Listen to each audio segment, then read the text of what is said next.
Hi, ഞാൻ doctor ആരതി. ഞാൻ oncologist ആണ്. അപ്പം നമ്മുടെ ഒ പിയിൽ ക്യാൻസർ ഡയഗ്നോസ് ചെയ്ത പേഷ്യൻസ് റുട്ടീനായിട്ട് ചോദിക്കുന്ന കുറച്ച് ഡൗട്ടുകളുണ്ട്. അപ്പോൾ അതും അതിന്റെ ക്ലാരിഫിക്കേഷൻ ഞാൻ തരാം. അപ്പോൾ സ്ഥിരമായിട്ട് നമ്മൾ ക്യാൻസർ ഡയഗ്നോസ് ചെയ്ത് അതിന്റെ അടുത്ത പ്രൊസീജിയറിലേക്ക് എക്സ്പ്ലെയിൻ ചെയ്യുമ്പോൾ, അതായത് ഡയഗ്നോസിസ് ആയി പിന്നെ ട്രീറ്റ്മെന്റ്, സ്കാന്, ബാക്കി പ്രൊസീജിയറിലൊക്കെ പറയുമ്പോൾ പല പേഷ്യൻസ് നമ്മളടുത്ത് ചോദിക്കുന്ന കുറച്ച് കാര്യങ്ങളുണ്ട്.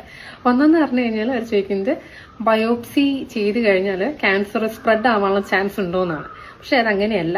ബയോപ്സി എന്ന് പറഞ്ഞു കഴിഞ്ഞാൽ നമുക്ക് ക്യാൻസർ ഡയഗ്നോസ് ചെയ്ത് ക്യാൻസർ തന്നെയാണോ വേറെ എന്തെങ്കിലും അസുഖമാണോ എന്നുള്ളത് സ്ഥിരീകരിക്കാനും പിന്നെ ഏത് തരം ക്യാൻസർ ആണ്, ഏത് തരം ചികിത്സ ഇതിന് വേണം എന്നൊക്കെയുള്ളത് ഡിറ്റർമൈൻ ചെയ്യുന്നത് ബയോപ്സിയാണ്. അപ്പോൾ ഒരു ക്വാളിഫൈഡ് ഡോക്ടർ ബയോപ്സി ചെയ്യുകയാണെന്നുണ്ടെങ്കിൽ അതൊരിക്കലും ക്യാൻസർ സ്പ്രെഡ് ചെയ്യാനുള്ള ചാൻസ് വരില്ല. അപ്പോൾ അത് വളരെ ഇമ്പോർട്ടന്റ് ആയിട്ട് ശ്രദ്ധിക്കുക. പിന്നെ വേറൊരു ഡൗട്ട് പല പേഷ്യൻസും ചോദിക്കുന്നതെന്ന് പറഞ്ഞു കഴിഞ്ഞാൽ ക്യാൻസറിന്റെ സർജറി ചെയ്ത് കഴിഞ്ഞാൽ ക്യാൻസർ ബോഡിയിൽ പല ഭാഗങ്ങളിലേക്ക് സ്പ്രെഡ് ആവുമോ എന്നുള്ളതാണ്. പക്ഷെ അതങ്ങനെയല്ല.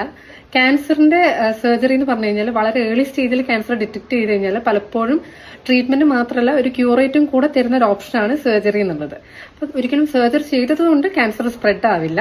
അപ്പം അതും ഒന്ന് ഓർത്തിരിക്കുക.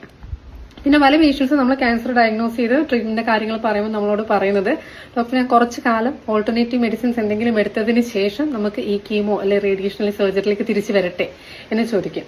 പക്ഷെ ക്യാൻസറിന്റെ കാര്യത്തിൽ വളരെ ഇമ്പോർട്ടന്റ് ആയിട്ടുള്ള ഒരു പ്രശ്നം എന്ന് വെച്ച് കഴിഞ്ഞാൽ ഏറ്റവും ഏർലി ആയിട്ട് നമ്മൾ ഡിറ്റക്ട് ചെയ്യുന്നു, ഏറ്റവും ഏർലി ആയിട്ട് ബയോപ്സി ചെയ്ത് ക്യാൻസർ ആണെന്ന് സ്ഥിരീകരിച്ച് ഏറ്റവും ഏർലി ആയിട്ട് തന്നെ ഏറ്റവും ഏർലി സ്റ്റേജിൽ ഡയഗ്നോസ് ചെയ്ത് ഏറ്റവും ഏർലി ട്രീറ്റ്മെന്റ് സ്റ്റാർട്ട് ചെയ്യുന്നതാണ് അതിന് ഏറ്റവും ഇമ്പോർട്ടന്റ് ആയിട്ടുള്ള കാര്യം. അതാണ് അതിന്റെ ട്രീറ്റ്മെന്റ് ഔട്ട്കം ഡിറ്റർമൈൻ ചെയ്യാൻ വേണ്ടിയുള്ള ഏറ്റവും ഇമ്പോർട്ടന്റ് ആയിട്ടുള്ള ഫാക്ടർ.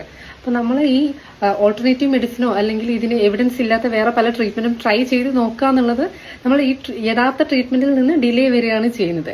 അപ്പൊ പലപ്പോഴും ഏർലി സ്റ്റേജിൽ നമ്മുടെ അടുത്ത് വന്ന് ക്യാൻസർ ഡയഗ്നോസ് ചെയ്ത പേഷ്യൻസ് ട്രീറ്റ്മെന്റ് ഇങ്ങനെ ഓൾട്ടർനേറ്റീവ് മെഡിസിനോ വേറെ ചികിത്സയിലേക്ക് പോയിട്ട് തിരിച്ചു വരുമ്പോൾ ഭയങ്കര അഡ്വാൻസ്ഡ് സ്റ്റേജിലാണ് വരിക.